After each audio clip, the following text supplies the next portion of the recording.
There's a lot of clubs who do it very well. If they know a fish is coming in, and I know Tyree, New Plymouth do it exceptionally well. If they know a fish is coming in at 4 o'clock this afternoon, quite often they're on social media at 11 o'clock or when that fish is caught and is reported to the Weighmaster to be weighed.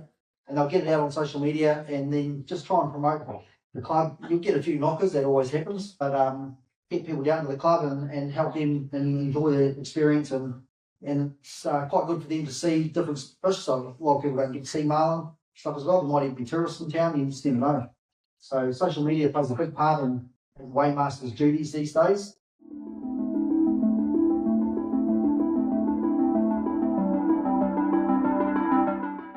When you get to the weigh station, you want it to be an experience.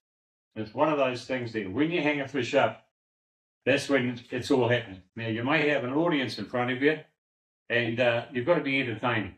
And the people want to know what the fish is there anything different about it, and they want to know all the technicalities of it. They're sitting there with a dumb look on their face, and in Whittianga especially here, we get a lot of people from overseas, and they ask you questions and you think they're pretty stupid. That's just fine, but they want to know the answers. Quite often I say to our guys, when they're going out in the tournament, I said, if you get a chance, you catch a marlin and you've got a sucker fish on it, whatever you want to call it, and if you've got one of those on, you stick it in a bucket and bring it in. Because a lot of people don't know what these things are, the remoras, and they ask you what it is, and you can say, okay, this is what they call a sucker fish. He eats the lice and that around the tail. You've all seen any marlin that's been hung up, and they've normally got all the little red spots all the way down the back. They want to know what is it. Tell them it's lice, and this is the little fella that eats them.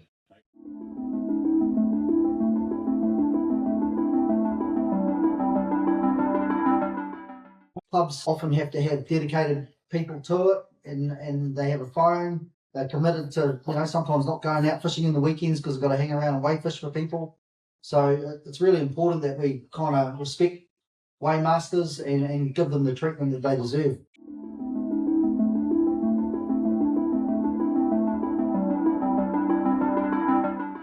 That basically, we want all clubs in New Zealand to be consistent throughout the whole weighing process. And that's important because when it comes to claiming a record, we don't want one club or one angler maybe not fully complying to the rules. There's a lot of reasons why that might happen, and there might be just some inconsistencies that some clubs are doing and some clubs aren't doing. And I think if we can all get on the same page, it makes a level playing field for everybody. So make sure your scales are insert, and also choosing the appropriate scale for the fish. So don't go and weigh a snapper on a marlin scale with 300 kilo scale. It's a waste of time. So make sure you've got maybe a set that goes up to 20 kilos and then a set that goes to 300. Tail ropes, again, use the appropriate size tail rope. And again, I use my own club as an example here. A few years back, we weighed a marlin and got strung up and was hanging there. The guy was just sort of about to winch it out, or was hanging off the boat. Went to swing it onto the wharf. Tail rope broke, came down, smacked the guy on the head with its tail. Fish fell into the water and sunk to the bottom. And we had to get one of the local boys to jump down and tie another rope around its tail so we could get it off the bottom and winch it all the way back up again. That was just purely they used a 2-week tail rope to winch a marlin out of the boat. Catch board, clean off any previous catches on it, obviously. Don't forget to do that. May sound simple, but sometimes the date gets forgotten, or even something like a boat name or something like that. So just make sure it's a nice clean catch board when you start. Which are very important. Most of our winches are set out in a saltwater environment, off a wharf or off a jetty. Saltwater has a habit of seizing those kind of things up. And just make sure that you have someone responsible for checking and making sure that equipment is all operational, especially coming into the game seasons. The next couple of months, you want to make sure you do some good maintenance on your scale, on your winch, your gantries, your swinging parts, all that kind of thing. Safety, like I just mentioned, fish broke off the tail rope, came down, smacked someone on the head. We also had a shark once. We weighed a bronze whaler on the wharf, weighed it, quartered the weight, got the photos, lowered the fish onto the wharf to get the tail rope off. Thing came alive, smacked the weighmaster over, broke his collarbone, fish fell in the water and swam away. True story, happened at the Mount Club. So safety around the weigh station is pretty paramount these days. Clubs can possibly be prosecuted if a bystander gets injured. So that means just coning off your area if you need to, especially in competitions. You don't want the public getting too close to that area, and just gives everybody a bit of room to do everything as well. So obviously all Weighmasters are encouraged to be familiar with the rules, and we've got a number of educational things now. So our yearly yearbook, so that has all the rules in it, basically the Sportsman Council Bible, and then we also have our Weighmasters Handbook. And this is the latest copy, so we've just released the latest copy of the Weighmasters Handbook. So yeah, just keep getting familiar with the rules. So as real, it makes it so much easier at the weigh station if you get challenged by someone, and you don't necessarily have to give the answer at the weigh station either. You can wait and you can research it yourself if you want to later on.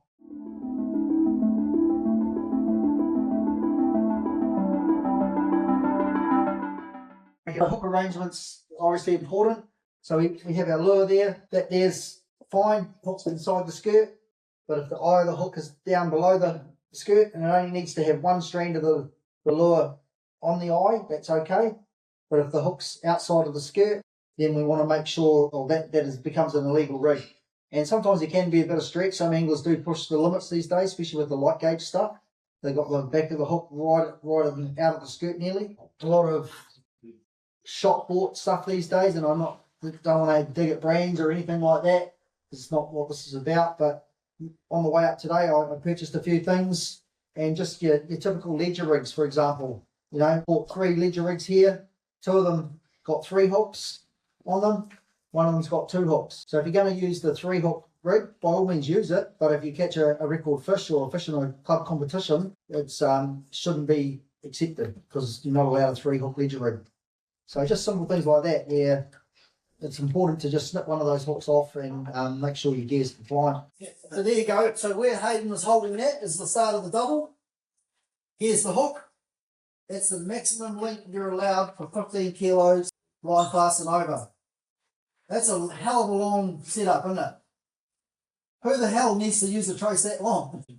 Well, we do. Yeah, and it just gives you an idea on how long the trace is, or it can be. And again, if we go and catch a teaser, like a bird or a trolling weight, or something in a mate stack, that increases the length of it. And it's going to make that catch then illegal.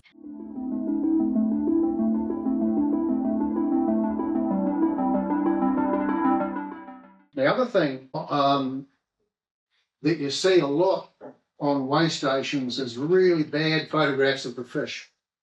And this is an angler's big day. They might only ever catch 1 fish.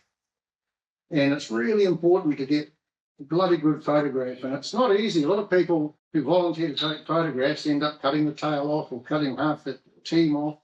It's really worthwhile spending a bit of time and making sure you've got it properly framed, because that's fish of a lifetime for those people. It's one of the neat things you can do to make their day really special.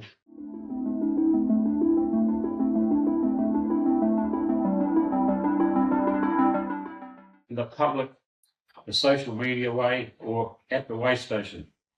It's the sort of things you can do while you're there. What do you do when someone says to you, "Why did you have to kill that fish?" What do you answer them? Anyone got an answer? A good one? Without being nasty? Tastes good. Tastes good, that's the start of it. And quite often we had old Blink at our smokehouse here. He'd come down with a tray full of little tidbits of smoked marlin. And we'd say to him, "Here, try this." Especially to the critics. As soon as they taste it, "Oh, not bad, eh?" Okay, you won your argument, and that's all you need. And another question they asked you, "Is it a male or a female?" Well, that's just leaves it wide open. I don't take this personally, but quite often I use the one that had its mouth open, didn't it? You can think whatever you like in that, but you've got to explain yourself and have a bit of fun along the way. Keep the people entertained. That's a big thing. And when you do that, you become more involved with the crowd that's there, and it goes, the whole experience is there. Right, so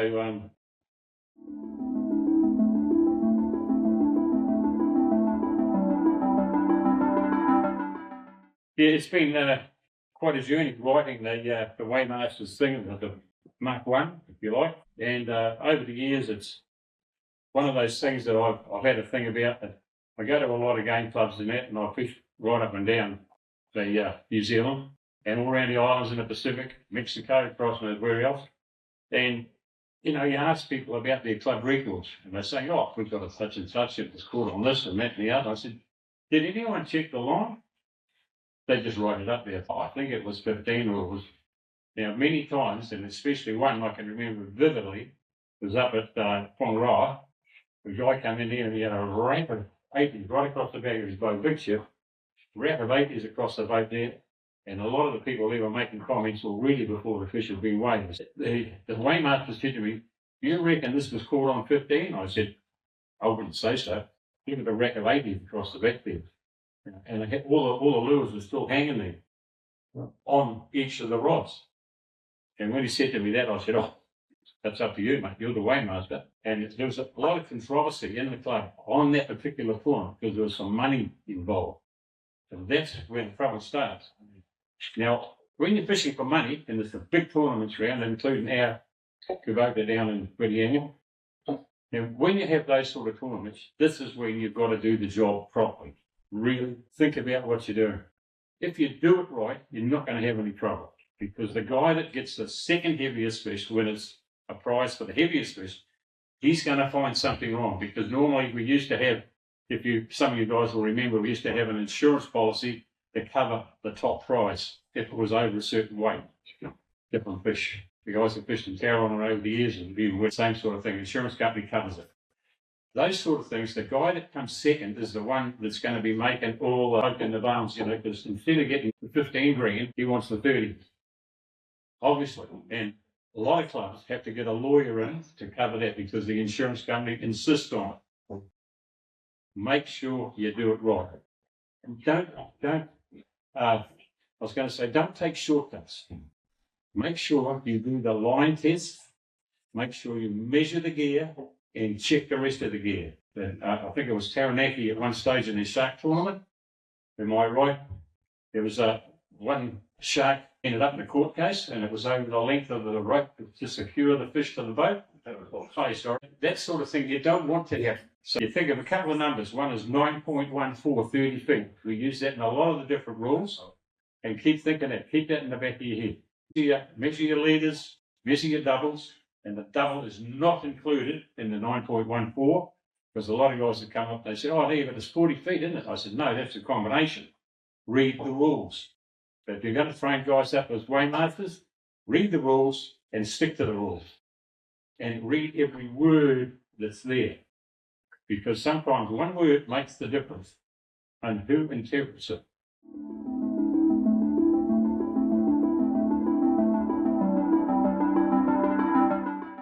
Now, just about every fish in the sea has got some particular thing that it makes it different from another one of its close relatives, if you like. Yellowfin is a classic. You can see a yellowfin, and it's one of those things that guys Weighmasters sort of get to the stage they think this could be one of the other ones, one of the other tunas. So there's always one thing that's different. And a yellowfin and a big eye, who knows the quickest thing to look at? What is it? Going. Yeah, the what? Somebody with a tail. Exactly. There's a nick in the back of the yellowfin, okay? And that you can see it here quite clearly. It's in the new book, right? And the big eye is inside of his tail is almost a crescent, okay? But usually the elephant's got that there. As soon as they hit the boat, you can see exactly what it is. As soon as they hit the water. And the other one is, the one that always gets a lot of people is the difference between a striped marlin and a blue marlin. You can see here, it's hard to do the both at once, is in the blue marlin, the dorsal fin is shorter. Okay, the first thing you can see. The striping will normally have that dorsal fin. The dorsal fin will go right down to the pectoral fin. So that's the easiest way of looking at it. And the other one you can do, you can always cut the piece out of the tail or cut the meat in the tail. It's more pink than the blue marlin. Right?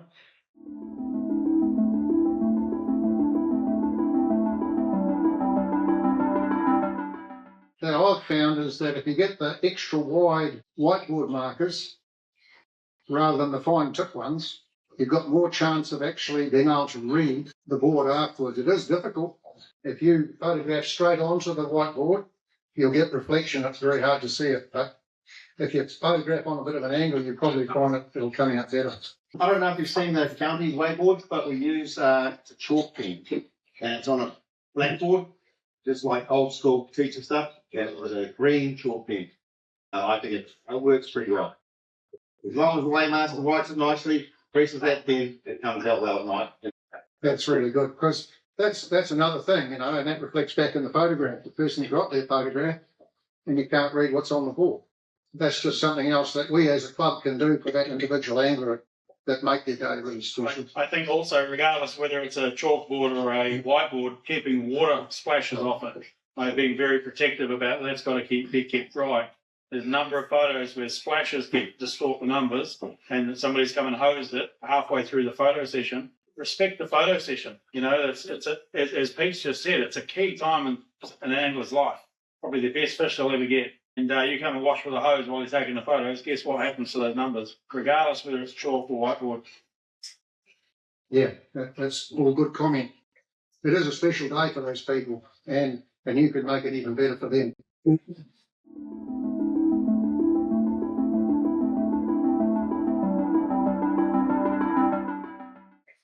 Checking equipment. So we're going to get into going through some of the things to make sure we do at the weigh station. So checking equipment, the rod and reel. So one obvious thing is making sure the rod's not broken. So if a broken rod is used during the landing of a fish or the angling of a fish, then if it breaks during the fight, then the fish is automatically disqualified. It's just in the story, so not bad luck. Ensure the scales are being zeroed. So it's an obvious thing, but quite often gets missed, especially with tail ropes. So, zero the scales with the tail rope on it, or a chain, or whatever you're going to use to hang it up, strop, whatever. Just make sure you zero those scales. And then let the scales settle a little bit before you call out the weight. Quite often scales these days, they sort of teeter around a little bit, and then they lock on, and then you can get your weight. And call the weight out and get someone to verify it, especially the angler, so then there's no issues with anything afterwards.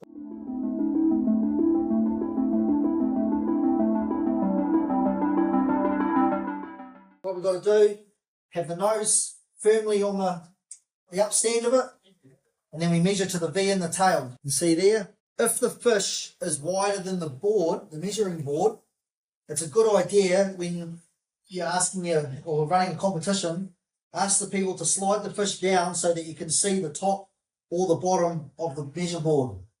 If that fish was wider and it was covering the top and the bottom of the measure, you technically can't see whether somebody has done this.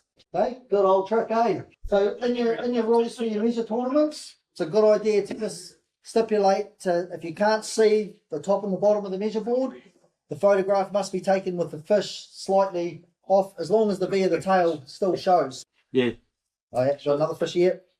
West Coast baby. It's got a little panty. Maybe up carpy away. West Coast baby. Yep. So again, we get a measure on that to the V in the tail. It's just shy of 60 centimetres, so like 50, we call that 59 centimetres. Snapper. You want to show that? And then we can see here that the fish, you can't see the measure board. So we could fold that piece under there and gain another 5 or 6 centimetres out of it. And you wouldn't know. Oh, So you've got to take the photo of the fish up there or down here so you can see the top or the bottom of the measure board.